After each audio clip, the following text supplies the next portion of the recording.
So this is coming up to 12 minutes to midnight. So 12 minutes to 1 o'clock local time in London on Sunday, the 18th of April, 2021. And we're starting part A of the KhoodeelaarTV television channel, broadcasting only online, that is on the internet, not on satellite, not on terrestrial, not on cable. And we are doing this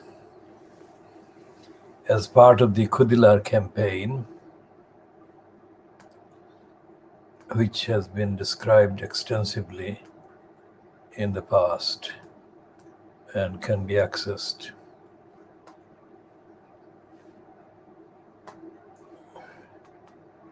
What we are talking about today in this edition is the report on the front page of the Sunday Times that adds to the stories so far published about David Cameron. So Cameron's government in disguise, after he brought about the Brexit disaster, David Cameron made it worse by resigning without any coherent legacy in terms of accountability for his behavior. He staged a stunt. By all accounts, it appears that Cameron didn't rush out of government and didn't resign out of any principle, but out of greed. He couldn't leave Parliament quickly enough because his paymasters were waiting for him. And the main paymaster so far was, of course, Lex Greensill.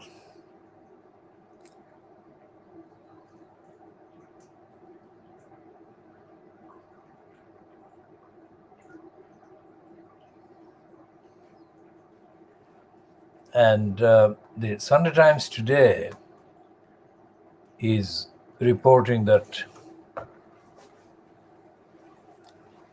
Cameron lobbied German government officials or official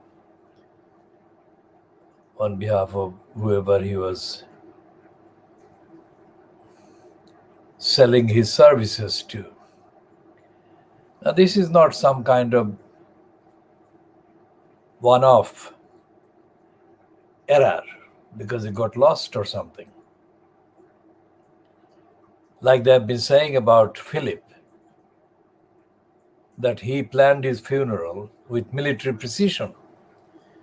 It seems that David Cameron also plotted his career as a sleaze monger out of government with almost identical military precision. Now, there is no sign in the papers so far that the so-called opposition leader, Keir Starmer, is still alive politically, that is. So there is no mention of him.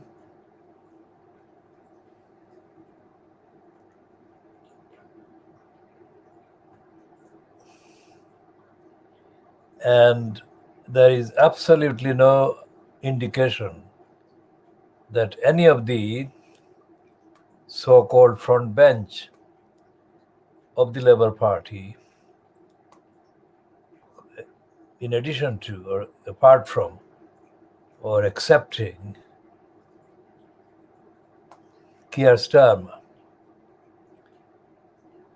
has got any idea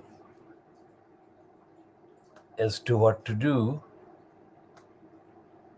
in the wake of the regular revelations that the UK government has been taken over, in effect,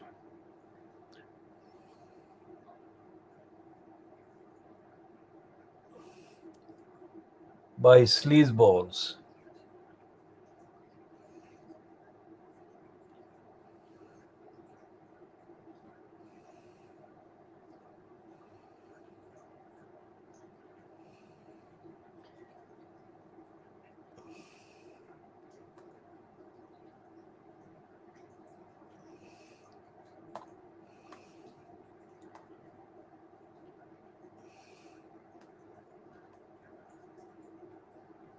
This is the Sky News kind of presentation of a look at the front pages of the Sunday papers.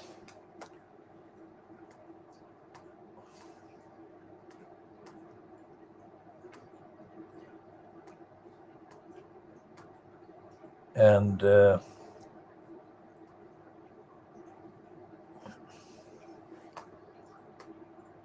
the Observer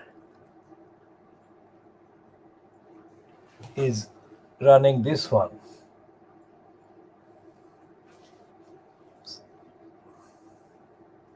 It's a alleged warning to Boris Johnson that the Northern Labour Party supporting constituencies,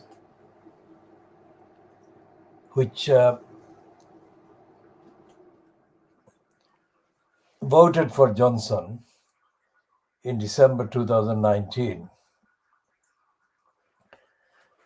will not vote for the Conservatives. Again, if the corruption crisis that David Cameron has embodied now is acted on. Now, this is something that will not have any impact really, for the simple reason that the voters among the 52% of the gullibles are motivated by any morality or ethics. That is the reality. It is very crude, selfish self-interest that motivates most of the electoral decisions. And most of the people who are brainwashed, I mean, it is incompatible with rationality and logic. Most people who are brainwashed or are prone to being brainwashed, like the 52% of the gullibles, are not likely to think rationally when, let alone morally, far less ethically when it comes to casting their votes. I mean, it's a completely darkness. It's a complete darkness that these people inhabit. There is no morality. And that is the short summary of the gullibles' behavior. If we go on to the other side, the 48%, who are presumably not as gullible, They are gullible, but they're not as gullible as the gullibles. Then even there is no chance that morality or ethics will prevail. Look at the series of things that have happened in the past 20 years. All the immoral things that Tony Blair did, the immorality is exposed in the fact that after 20 years of massacres, rapes, and other crimes committed by the occupying armed forces in Afghanistan against Afghan people, Biden, who is now declared that all the Americans will be completely withdrawn from Afghanistan by September this year. It shows that they have not done any good. They have done a lot of damage, but they have not done any good. And billions. I think the costs of the occupation of Afghanistan and Iraq and the associated costs of keeping the other countries under occupation runs into hundreds of billions of dollars. Hundreds of billions of dollars worth of business procured for the benefit of the military-industrial complex. So, of all the organizations and the forces that must be held to account after Biden's announcement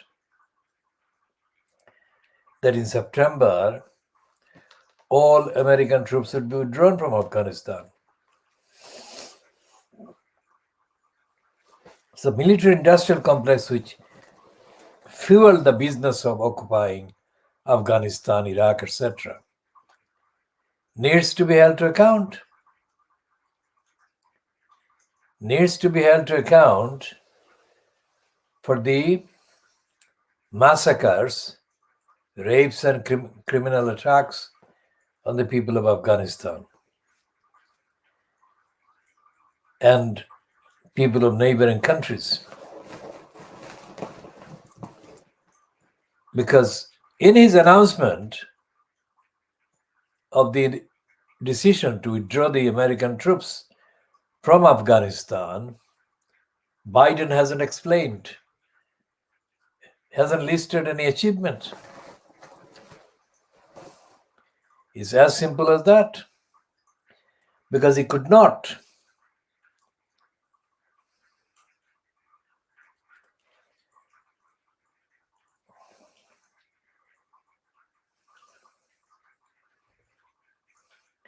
The mode of doing business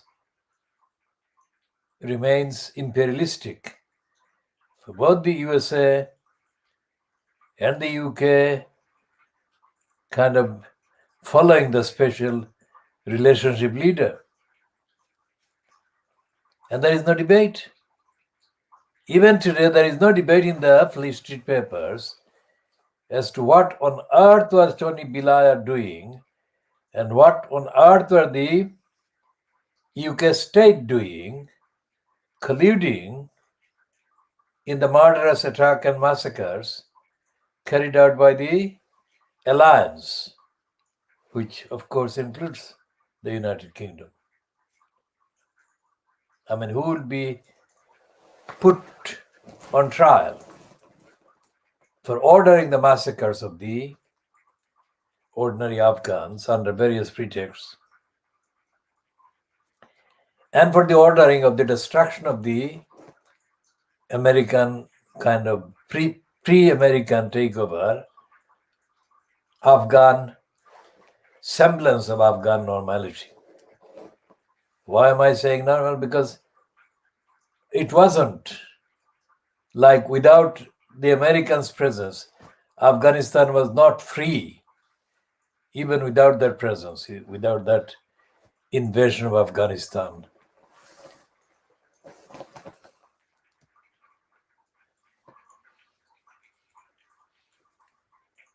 because the previous occupation of Afghanistan by the Soviets had already caused severe damages to the Afghan society, Afghan humanity, and Afghan kind of economy, and so on. So the Afghan people were not left to organize their own lives and society uninterrupted by outside violators and assailants. That is a very serious set of issues, costing hundreds of billions of pounds and dollars. And yet there is nothing in the Fleet Street papers of Sunday, really, about any of that. As to the Sunday Times running the story, let's see what the Sunday Times is glimpsed at by the Sky News. And it's saying,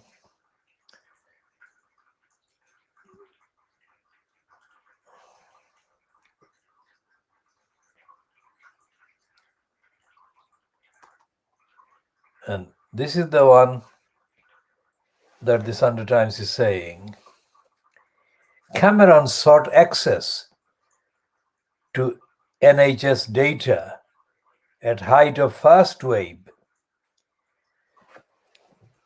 I mean, how do you describe that kind of behavior by a man who was prime minister? I mean, what on earth was he seeking access to NHS data for when the pandemic hit the first time more than a year ago?